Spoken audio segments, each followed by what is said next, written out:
Hey guys, how is everybody doing? Welcome to the Daily Factor. We're going to look at Bitcoin surrogates tonight.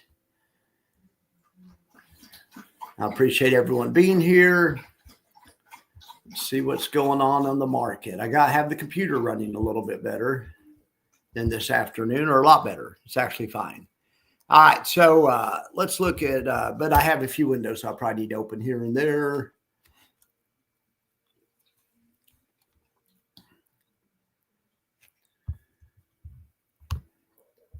All right.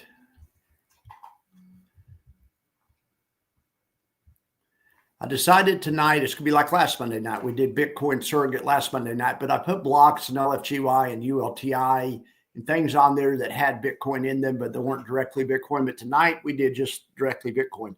We'll also take a look at some of the diversified Bitcoin funds like SEPI, blocks, LFGY, and we can even look at ULT. ULTY has a lot of that kind of stuff in there. All right. Well, let's get this. Let's see what's going on with stock index futures. Oh, we're down 24 basis points. What the heck? All right.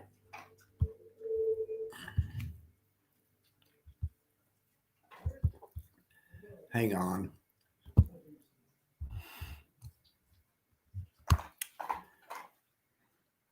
All that really matters is what are Bitcoin futures doing, or what's Bitcoin on Coinbase doing, whatever. It's all the same deal.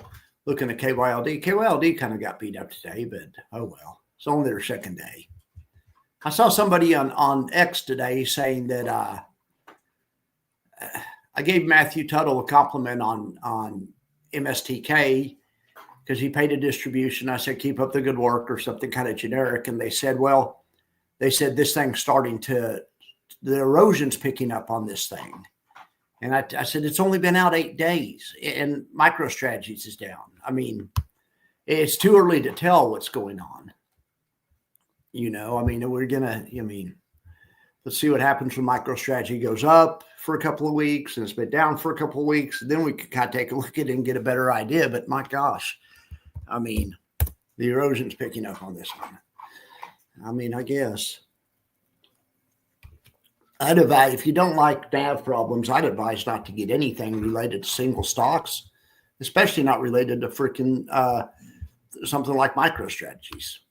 Even if you believe in MicroStrategies, just go buy MicroStrategies. Anyway. All right. Well, all right. So, gosh darn it, this thing's just will not go down. It's like a zombie or something, the zombie market. How many stocks are holding it up now? Like 2 of them probably.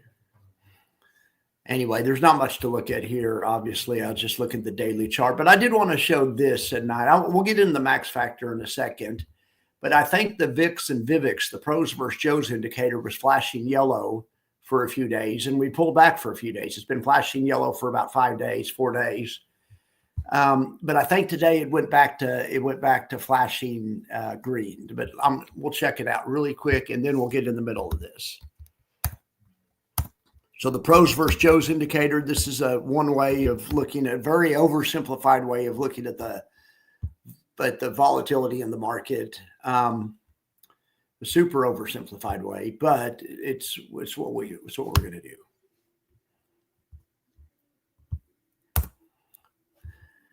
All right. So no, we aren't back. We're still yellow. We aren't in the red zone.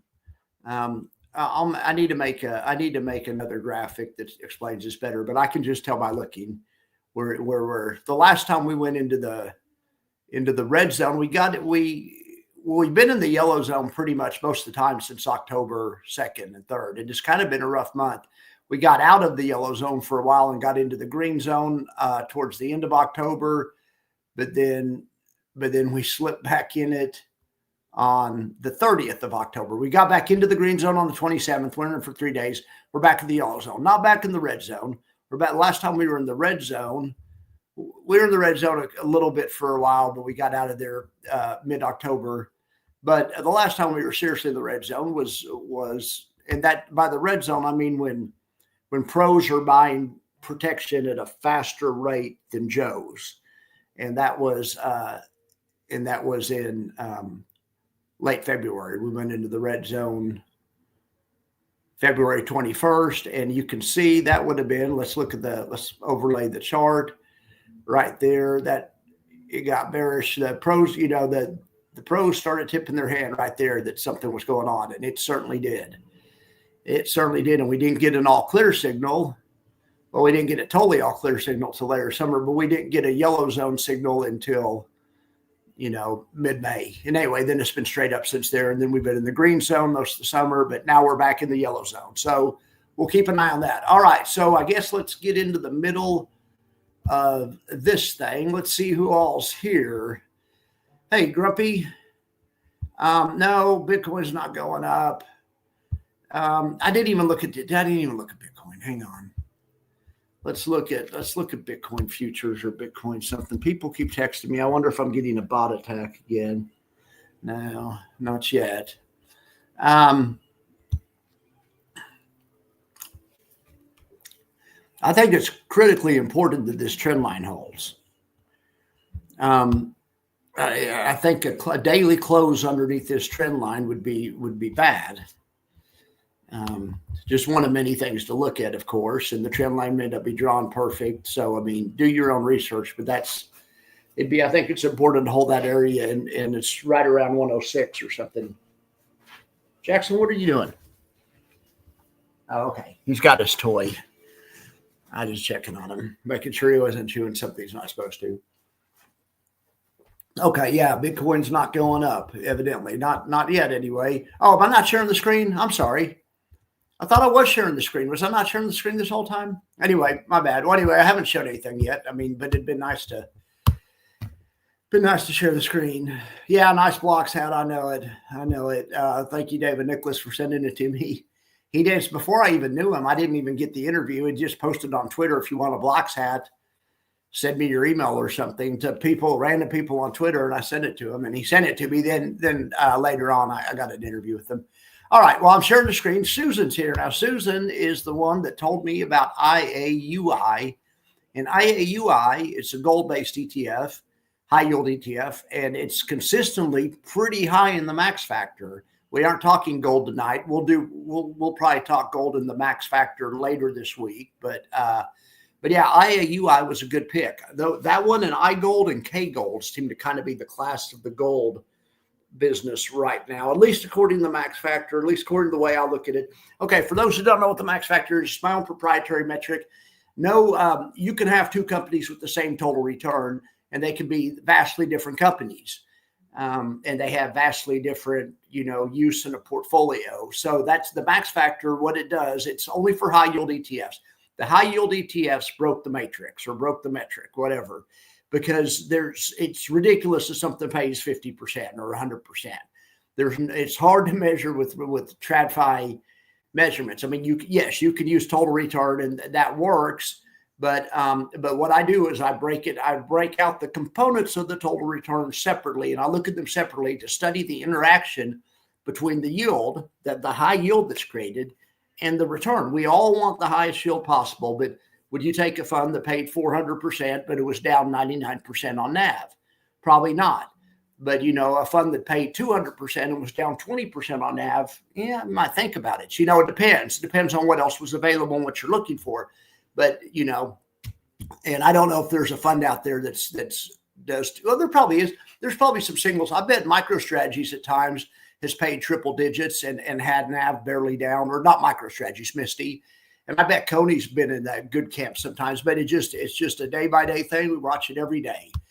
All right. So what is Moonvember? I don't know what Moonvember is. You guys see there's a big old harvest moon out. It's not a full moon, but it's beautiful, crisp night here in Hill Country. All right. So let's get this show on the road. I have the screen shared. Let's take Susan's comment down so we can all see it. But anyway, after I get through with my little spiel, put comments up there. If there's something you want to see in the max factor, we'll go, we can go look at it, or you want me to compare two ETFs. If you want me to compare EGGS against ULTY or whatever, just put it in the comments and we can talk about it. All right, guys. So let's see the daily factor. Where is this darn thing? Downloads. I maybe forgot to download it. I don't know if this is the newest version. Yeah, okay. Okay, so here we have it. So, like I say, we're going to take a look at them anyway after this is over. But these are all just things that trade, basically probably IBIT, Bitcoin futures, or some derivative that's very closely related to Bitcoin and not Bitcoin stocks. Even though IBIT is a Bitcoin stock or it's a Bitcoin ETF, but it's still directly related to Bitcoin. It's a Bitcoin ETF that I believe buys Bitcoin futures. So our contestants tonight are SSK. I don't know who the company on that is. I'm sorry. SSK, is that? I don't know. Anyway, we have XBTY from Granite Shares. We have YBIT. We have YBTC. We have YETH. We have BCCC from Global X. We have Baggy from Amplify. We have Maxi from somewhere, Simplify, right? Yeah, Maxi's from Simplify and Biddy's from Amplify. And I ought to know these other ones, but I'm sure you guys know. Or we can look it up or talk about it. So anyway, let's talk about these. So let's just yield chase a little bit. Let's go for the highest yield. Well, there we have it. XBTY is yielding 131%. Now, the price 90 days ago was 23.55. The price this afternoon was 15.25. So not ideal, down 35%, but it could work depending on what depending on what you want. And also, gosh darn it, we have a new metric out called the stable dex, but somehow they put anyway, the stable dex is this column. Just ignore this volatility column. Yeah. Exactly. Ignore the volatility column. Anyway, I'm sorry that's there. It doesn't matter, but the stable dex is the new volatility. It's a different way of looking at the same thing. So let me explain the stable dex really quick. The stable dex is on a scale from 0 to 1. And one means the ETF is as stable as the broader market. Then, so you can think of that as stable as the SPY. So, the SPY is not super stable. I mean, it dropped, 25% in 2022. It dropped, 15, 17% in April. So, but that's but it's more stable than something like MicroStrategies or, something like Misty or whatever. So anyway, I guess 100 is the broader market. So anyway, XBTY's, pretty low on the stable dex. It's only about 35% is as safe as the broader market. All right, then we have YETH yielding 99%. That's not bad. Price went from 26 to 21. I mean, not ideal, but what's even worse is the price 360 days ago. My gosh. But anyway, I'm using the short-term max factor just based on the past quarter because a lot of people are trading these, and I think it's important to use a kind of a trading timeline. But this has not been a great performer over the past year. Just eyeball it at 51 to 21. I mean, but you get a lot of yield in there, but that basically you have it looks like over the past year, about a 60, 70% drop in NAV, but you have 100%, dividend. So you probably still made a little bit of money, but just depends on what you're looking for. All right. Then the next one is YBIT. So we're getting here to the reasonable 85% yield. This thing has gone from 1073 to 861 over the past year, from 1330 to 861. I mean, it's just kind of been a tough year for some of these, for the NAV of some of these anyway. But just this quarter, NAV's down 19%. Anyway, YBTC. Now this one's yielding a reasonable 55%. NAV's gone from 47 to 38, down 18%. Okay. BCCC from Global X, 40% yield. NAV's only down $4. That's not too bad. That's probably the most reasonable NAV we've seen yet. 26 to 22. That's not ideal, but should probably get you a margin call or scare you out of your position. The problem with these, like I say, total returns aren't created equal. You could have two stocks that have 50% total return, but one of them it may have caused a margin call because of its balance of risk and reward, or because it pays you back all of your money in the form of yield and it gives you back none in the form of NAV. So anyway, So the BCCC is the most reasonable one yet. Let's just say that. All right, now Maxi's paying 38%. NAV's gone from 30 to 23. It's down 21%. Okay, whatever, I guess. I mean, Baggy is paying 36% on a trailing 12-month basis. NAV's gone from 56 to 46. It's down 17%. Biddy. Now, Biddy's one I like. It's a 2% target fund. And Baggy up here is a 3% target fund, both by the same company. So these guys sell options on IBIT, but only until they make 2% a month. Then they pay that. And then so theoretically, they should have more upside because they don't have to just cap the dickens out of themselves to pay because they're trying to pay a triple-digit yield. They aren't worried about that. We'll just pay you 24%. And I know it says 27 there, but remember, it's on a trailing 12-month basis, and the price has been declining in this asset. So it makes the yield look a little artificially high, but the max factor figures all that out. It nullifies for that, or it equalizes for that phenomenon when you have something that pays a really high yield, but most of the high yield is because of the price decline, the NAV decline. But in any event, all right, so that's BITY. Then we have SSK, Solano staking from the company that shall remain nameless because I can't remember who it is, but Solano's SSK. I'm sure it's in the comments. Anyway, it's just kind of got a pitiful yield. I mean, but to be fair, 6% yield, the NAV's down $1.50.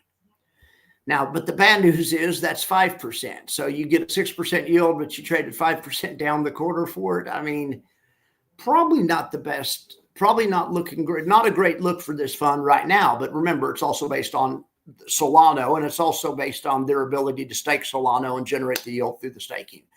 All right, so we've pretty much taken a look at that. Let's just say we want the best NAV return. Let's just go for the best NAV return. It's SSK, but the problem is it's also the lowest yield.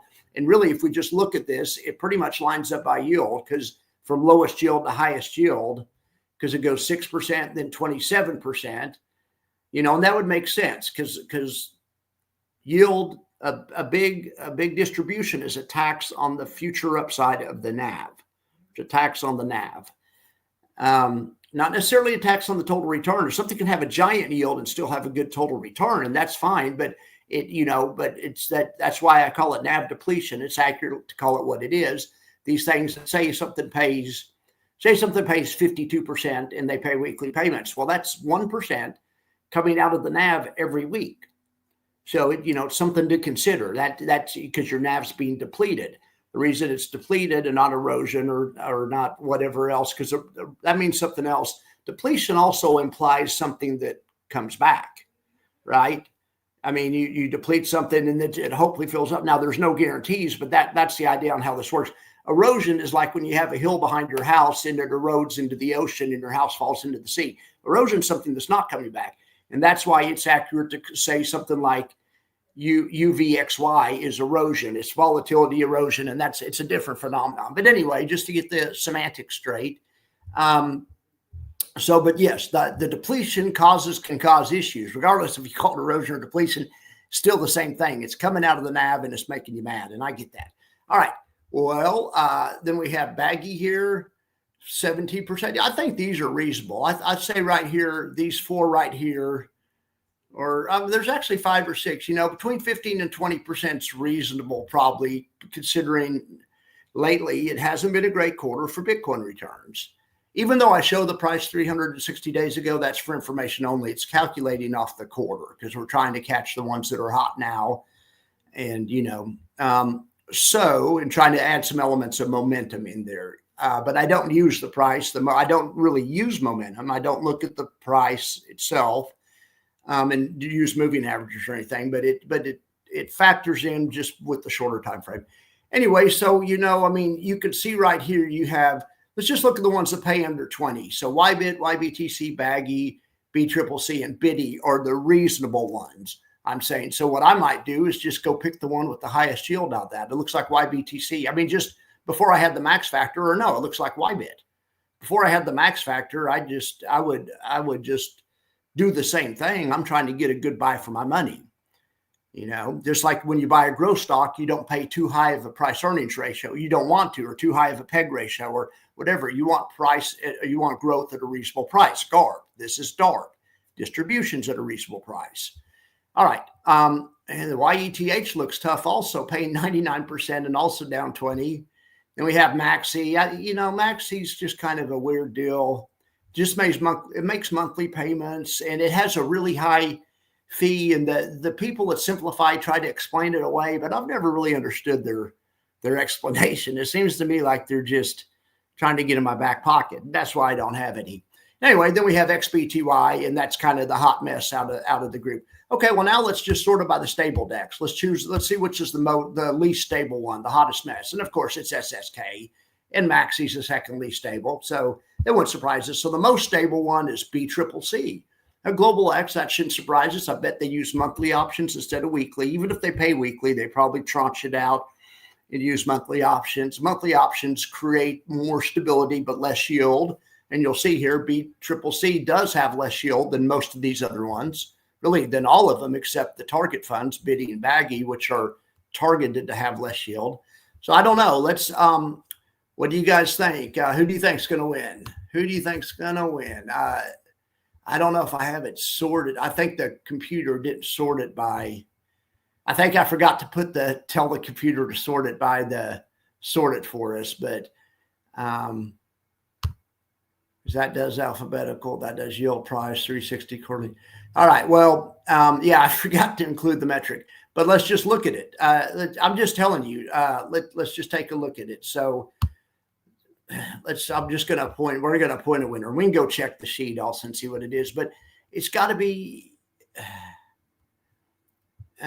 you want something as stable as can be with the highest yield possible, but without too disastrous of NAV decline. I don't know. I'm going to have to, let's just go look and see let's go see. I can't eyeball this one.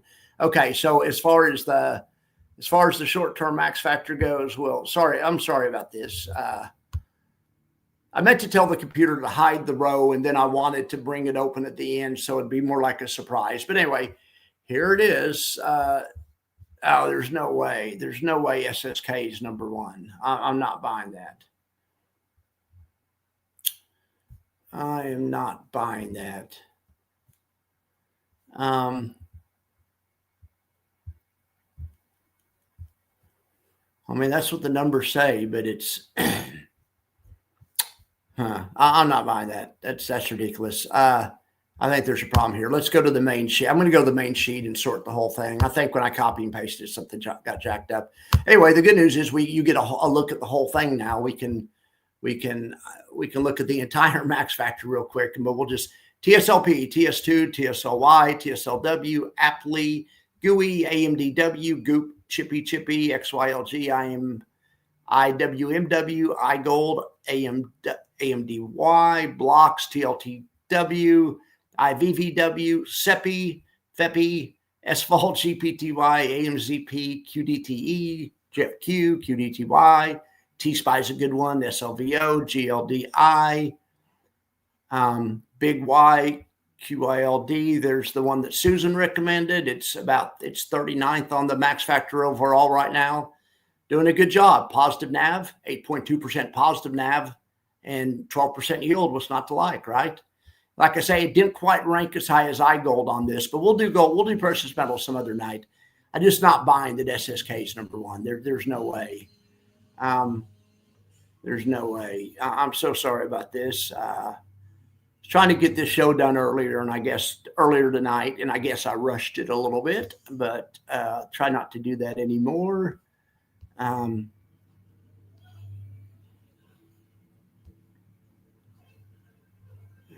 on, HYGW. I'm looking at this left column right here, just okay. I mean, I'm just trying to see the first one that's the crypto based one. Yeah, this does say SSK. I'm just not. How's it doing that? I mean, the formula is the yield, and it also considers the quarterly NAV return. So it's not down as much as the other. I mean, it is protecting capital the best, but it has a really low yield. But the formula also figures the volatility. All right. Well, anyway, the numbers are what the numbers are. I'm not going to get SSK. I'm not going to get SSK. I'm sorry about that, but I guess that is right. All right. Well, my bad. Well, let's go back over here. So I'm going to make an editor's choice. SSK is not number one. Maxi's number one, I guess. But let's see if this makes sense. I mean, it has a reasonable yield. Now it's not down too much. Not very stable, though. If it was me just by eyeballing it, I think you'd want the 100% yield with the same NAV return and more stability. Something's messed up with my metrics or something. It's not calculating it right, because you would. Absolutely. YETH should be ahead. I like I said, I did it too quick and I copied and pasted some stuff over. I know what it is too. It's using the old version of, I know what it is. Anyway, all right, so I can eyeball this. There's no way. It would be, when I get it fixed, it's absolutely YETH. To yield 98% and have approximately the same NAV return as the other ones. Yeah, Biddy has a little bit better NAV return, but it only yields a third as much, and it doesn't have 2/3 less NAV return. Yeah, YETH. That's our YETH is our champion, and because it wouldn't be XBTY, because XBTY you get more yield, about 30% more yield.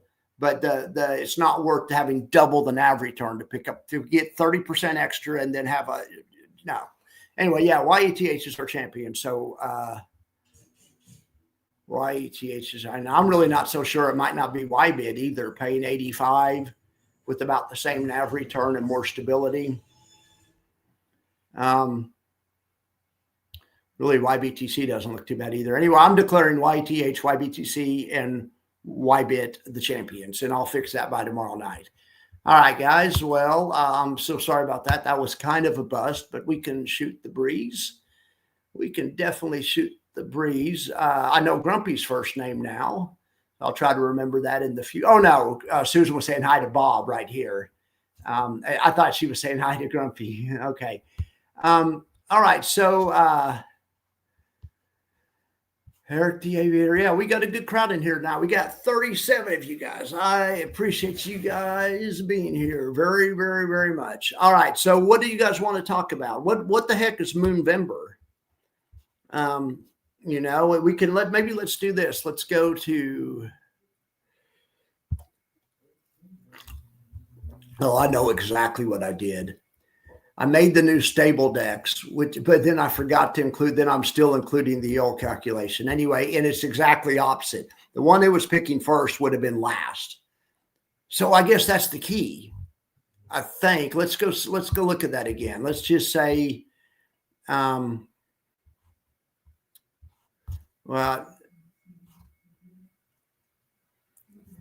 anyway, it's YBIT or YBTC or YETH. I mean, just by looking at it, it's the XBTY is too risky, and I mean, you can make a case for BCCC. They're pretty even in here, but in any event, all right. Well, if you want, let's go over here and let's check out LFGY, SEPI, blocks. Let's check out those three, because there's a lot of crypto in those three, and let's kind of see what we have going on. There. So once again, here's the list. So TSLP is number one, TS2, TSOI. I know which one's the highest ranked. It's blocks. There's blocks. So blocks is, we'll grab that one, and let's go compare blocks to SEPI. Very similar. I can talk about the differences in them. I didn't mean to grab IVVW. Sorry about that. And IVVW is one that no one ever talks about. Lately has consistently been in the top 20. If somebody mentioned it, one of my viewers mentioned it on the afternoon show. Well, then let's go get another one, which would be LFGY. Let's go see where LFGY is. It looks like it's down the list a little bit. LFGY. Well, it's obviously going to be third if it's this far down the list. But I thought it might be interesting to see, just to compare them to each other. All right. So we'll just do this right here.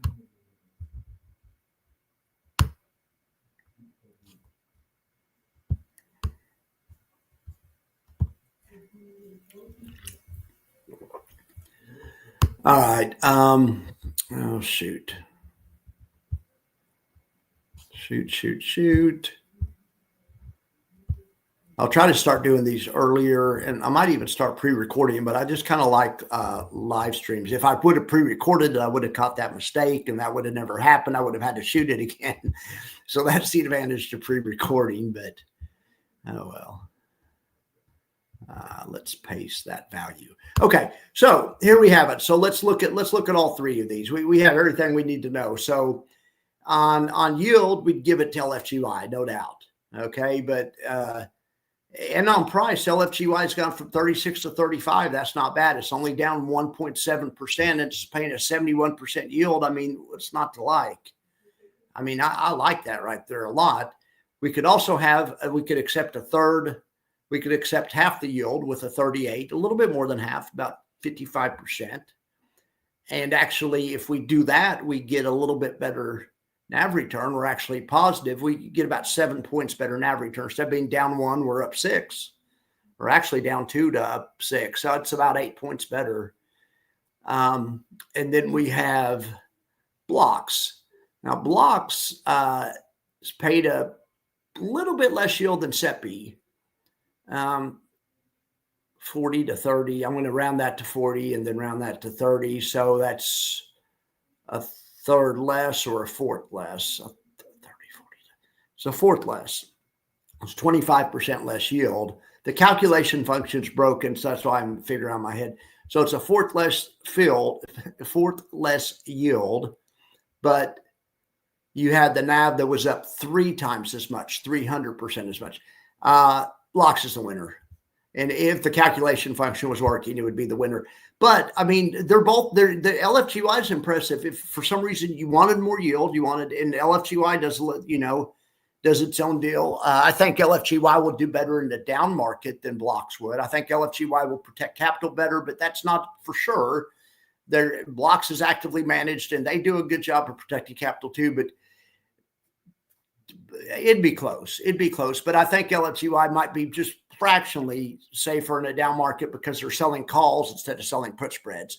The put spreads, add a little bit of downside. But to be fair, blocks only sells put spreads on 2/3 of the portfolio, 65%, and they sell call spreads on the rest of it. So I mean, they have a good combination. Blocks is tough. And David, if he saw a down market coming, would hedge it. So I think they're close, but LFGY did better than I expected. I mean, only being down 1.72% over a quarter on NAV and paying 71% yield, that's not the worst result. And then SEPI, SEPI's kind of in the middle of them, it looks like. I mean, the yield's in the middle and the NAV's in the middle too. So it just depends on what you're looking for. There's lots of good choices there. And if Susan's still here, maybe let's look at IAUI versus the other gold ones, because I know Susan's interested in that, and she was the one that turned us on to that. So let me try to get this off the page. Let's look at this. We'll just do this really quick. I basically wanted to compare iGold because it's usually the one that's higher. I don't think K-Gold's been out long enough to be on here yet, but I wanted to compare iGold to the one that Susan I would have never heard about this one for Susan. I may have by now, but she mentioned it a long time ago, IAUI. All right, so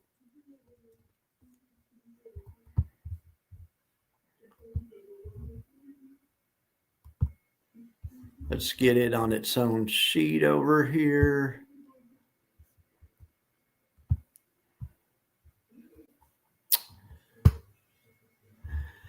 All right, so, one's paid $3.80, one's paid $2.60, but IAUI is paid a little bit less, but it's a higher priced ETF, so it's going to have less yield, and it does.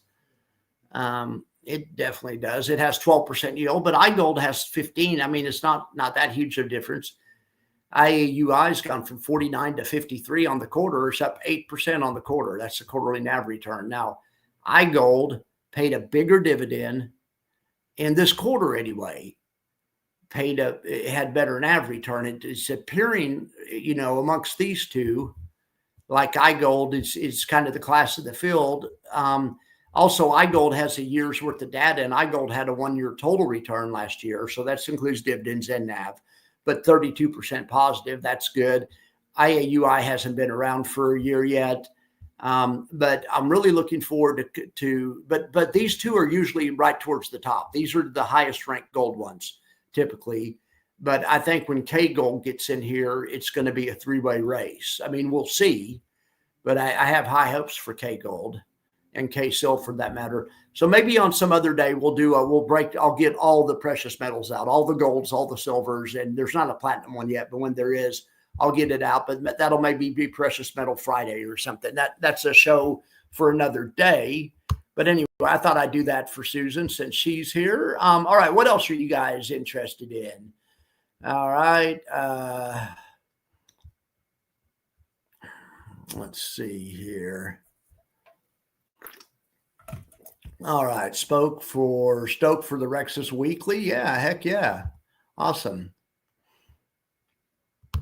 Awesome.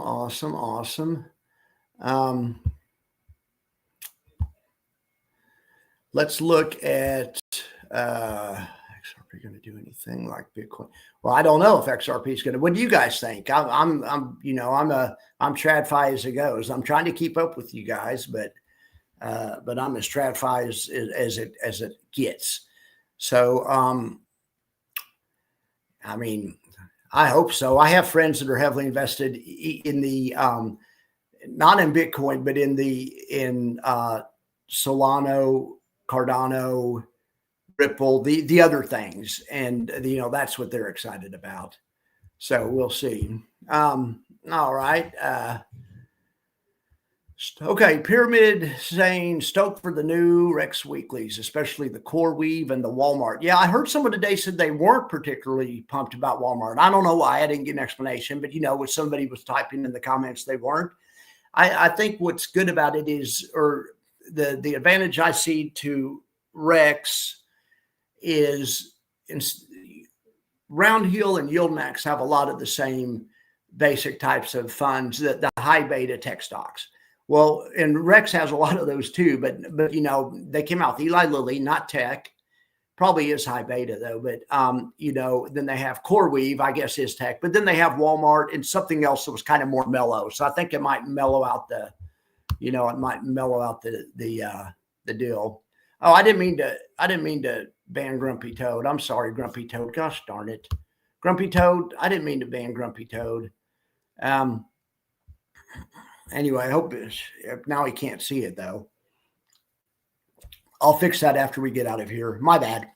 I've been having a problem with trolls, which is good. The troll means my station's going really well. I had a problem with trolls when I first started out, but I was having I was getting a lot of views, and then my station died, and even the trolls won't watch my station. So, but I've been taking off lately, and now the trolls are back interested in it. Anyway, I know you aren't a Toad Grumpy. I didn't mean to ban you. Poor Grumpy. Hopefully he's still watching. Hopefully his comments just banned. Anyway, my bad, Grumpy. Hit me up. I'll fix it. All right. So what else do you guys want to look at? Anything you guys want to look at? We can definitely look at it. Okay, so here we go, Pyramid. Yeah, the two best crypto ETFs are Blocks and BTCI, in your opinion. BTCI, God, this show was a bust. I'm sorry. Because BTCI, I think I must have missed copy and pasting it because it wasn't even on here. Anyway, I'll probably do this. I'll fix this graphic and maybe I'll just post it on Twitter, but we'll do this on tomorrow night's. Tomorrow night's show will be something else, but I'll lead with this and the correct things. And yeah, BTCI, I guess when I was clicking on all the ones and trying to pick out the contestants, it should obviously be on here now, but let's go look though. That's a great question. Let's just go look at BTCI and kind of eyeball it and see what we missed out on.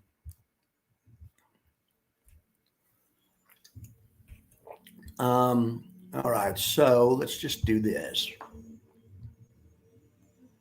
Yeah, but it's good to have the station back, trolls and everything. It's awesome.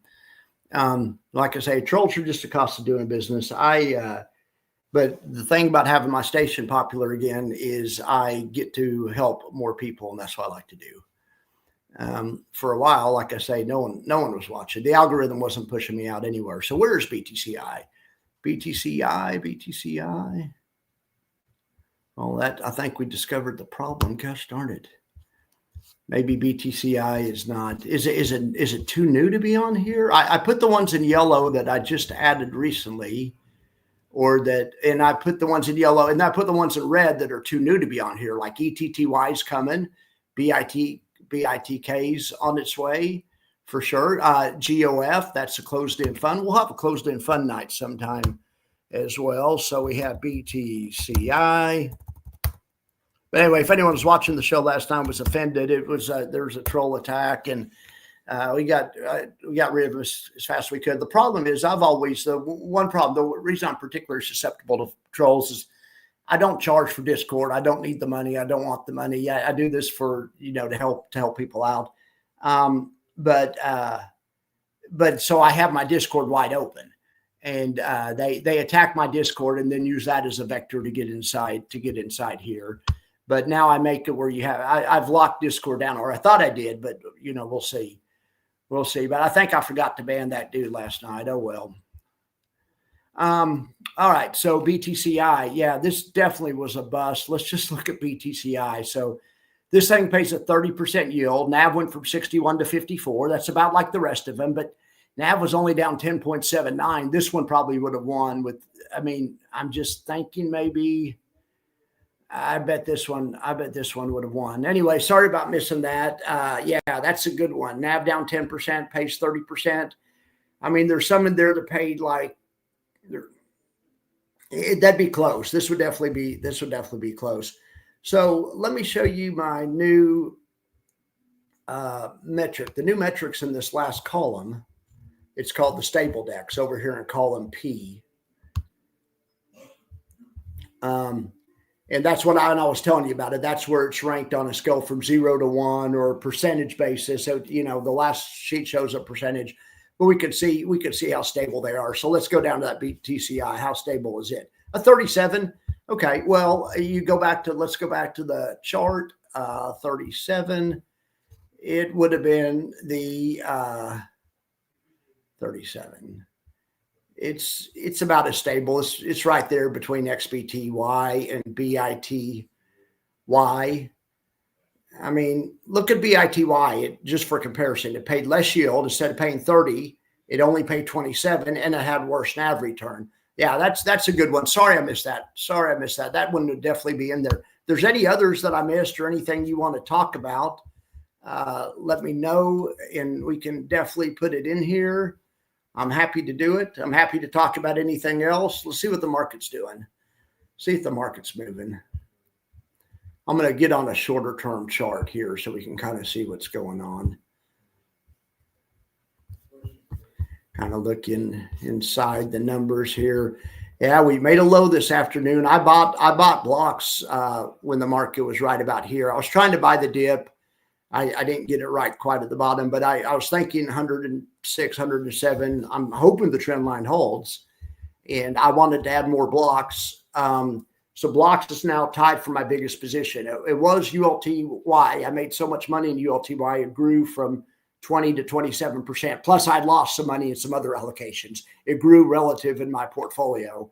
So it got too big, and I removed it at an all-time high. I took it down from 27 to like 19%. Anyway, then, but at the same time, I bought blocks, and it had I was 13% in blocks. But today I upped my blocks allocation, added another 5% to blocks. So right now my two biggest allocations are ULTY and blocks. And then I have other ones there behind it, but those are kind of the two stars of the show right now, so to speak. All right. What else? What else do you guys want to look at? I guess Bitcoin. It's rallying the past half hour. it made 105 for a low, and then it's trying to make a higher low on this 30-minute time frame. Hopefully this 105.888 can hold. If not, look out below.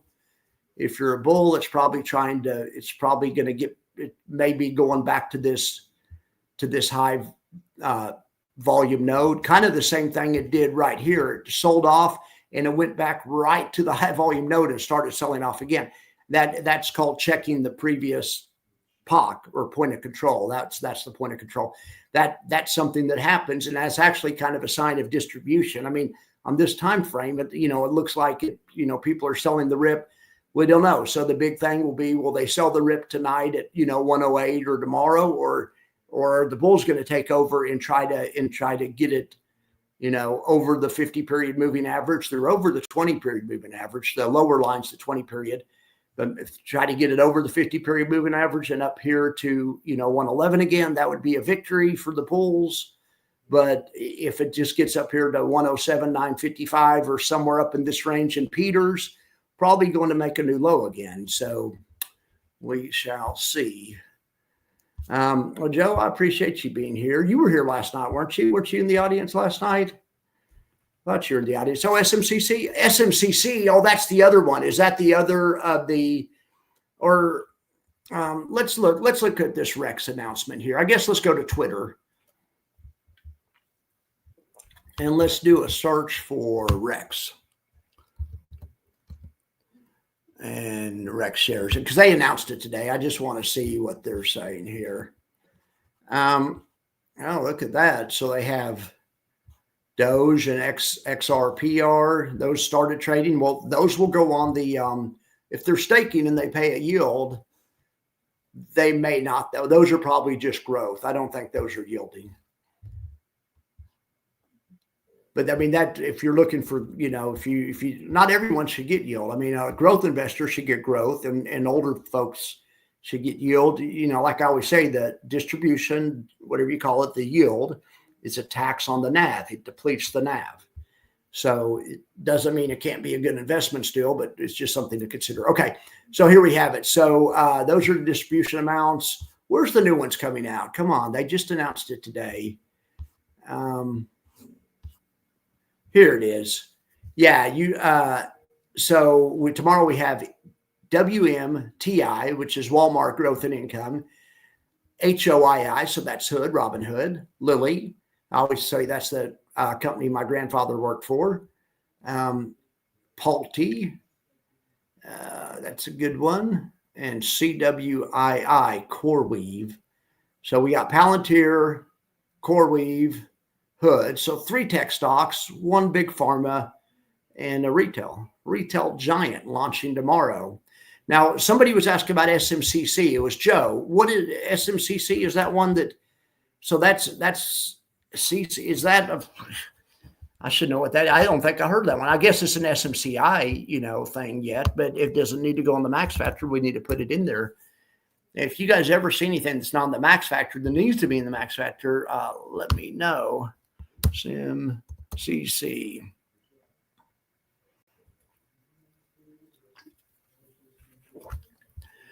Oh,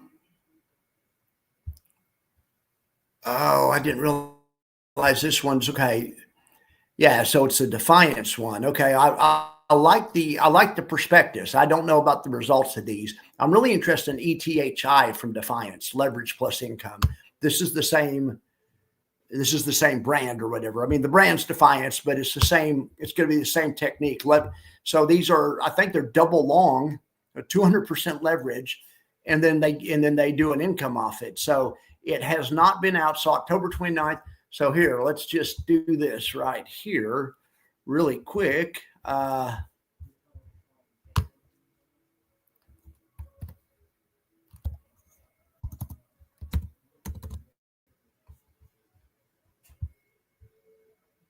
right, and that will be out soon.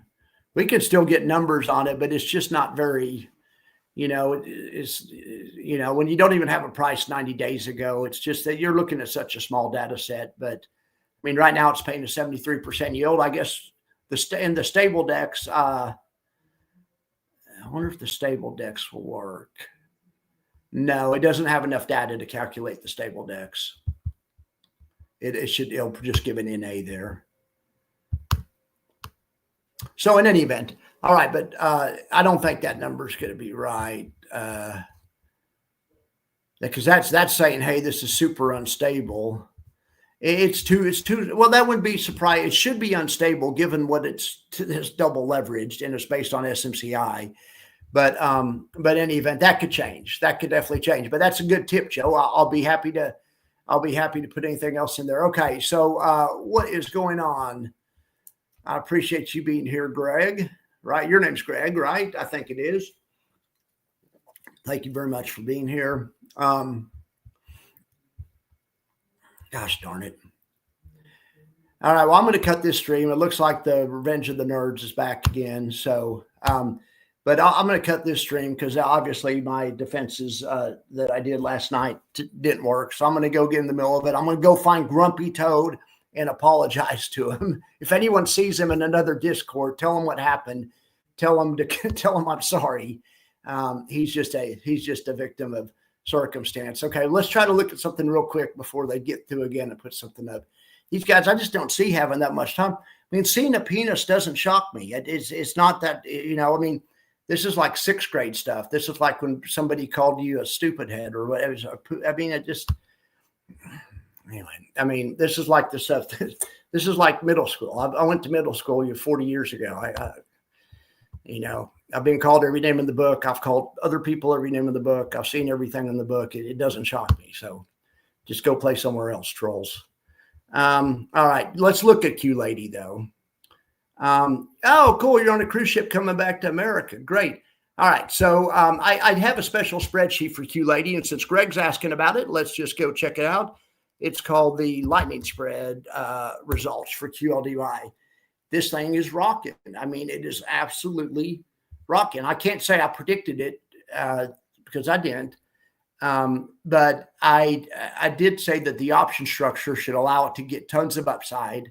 May not do great in the down market, but in an up market, it's going to be rocking. And so we're tracking the prices. I'm tracking on a regular basis the risk versus reward on this one, the prices of both, and we chart it out.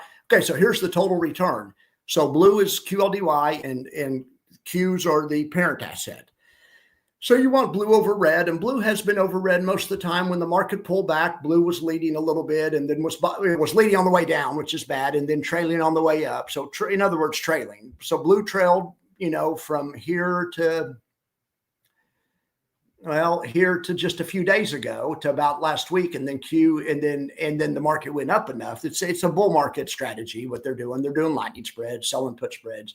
So yeah, and look at this. The latest results are, and this is including the dividends, including everything, total return of the Qs. And the Qs paid a dividend also. They paid a 69-cent dividend that's also factored in here. They just pay quarterly, but they had an ex-dividend day. So you add the Qs price return, then you add in the 69 cents for the divvy, and then you add in QLDY's price return. Well, shoot, I mean, it's the same number.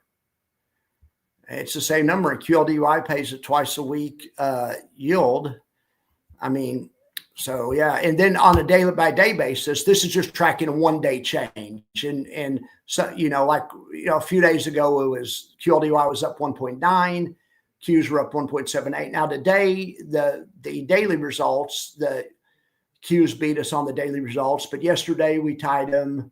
Good guys tied them yesterday. And then a few days ago, I say these aren't really built for down markets, but they did all right on this down day. It depends on how severe the down market is, and it depends on other factors. But other things being equal, you really rather have an up market when you're selling put spreads. But in any event, yeah, we'll see what happens tomorrow. So that's the Q Lady report, and that's my friend Greg calls it Q Lady.